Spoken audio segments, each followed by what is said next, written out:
Kelly's rebranding effort, a campaign to transform her image from a hardline right-wing Fox News personality to an Oprah-esque morning beacon of positivity, is in full swing.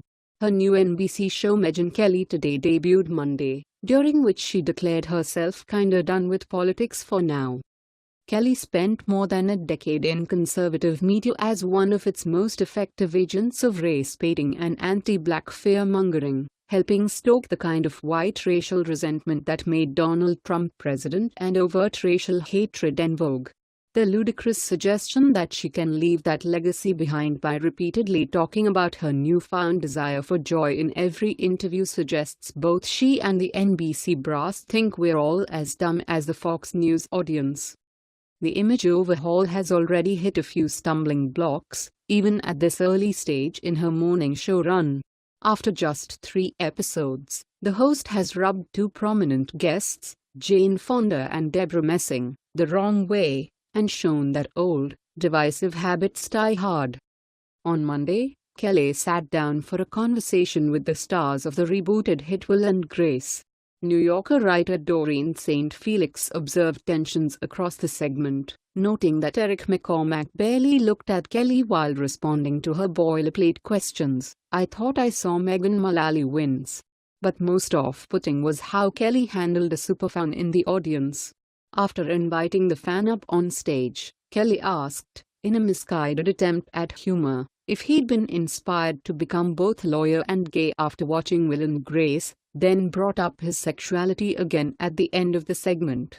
The moment happens at 2:35 in the video below. The awkwardness of the scene was noted across Twitter, and by actress Debra Messing, who lamented appearing on the show on social media the next day. "Honestly, I didn't know it was MK until that morning," Messing wrote on Instagram. The itinerary just said Today Show appearance. Regret going on. Dismayed by her comments. On Wednesday, Kelly spoke with Robert Redford and Jane Fonda, co-stars of the new film Our Souls at Night.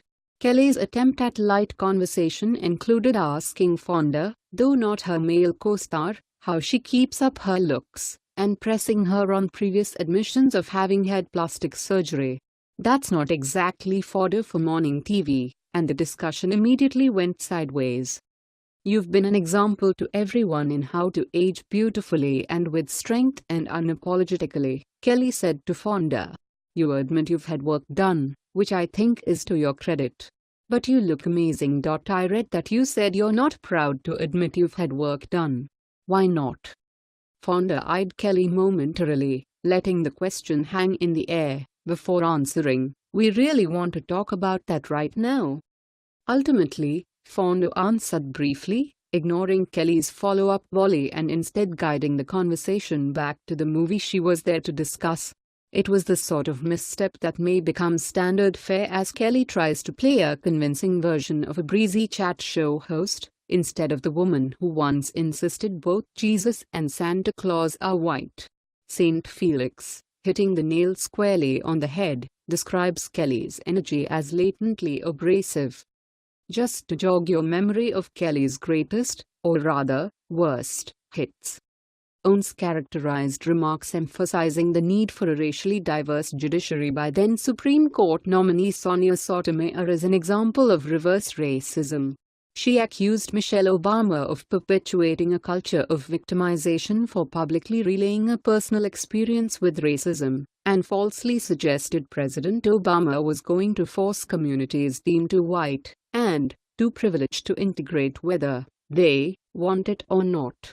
In one 2015 segment, Kelly wondered aloud if finishing high school and getting a job is valued in the black communities, and in another, she derided a 15-year-old black teenage girl tackled by a white cop twice her size as no saint.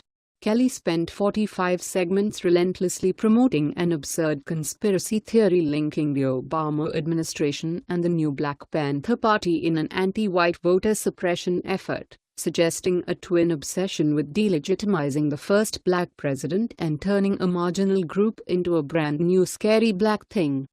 The network will surely continue to make tweaks to offset Kelly's incongruity with her role, knowing that rebrandings are a delicate thing. What NBC might want to factor into the equation is that images are malleable, but personalities less so. And Kelly's may not be as easily buffed into smiley, digestible bits as NBC executives banked on, to the tune of a reported $17 million.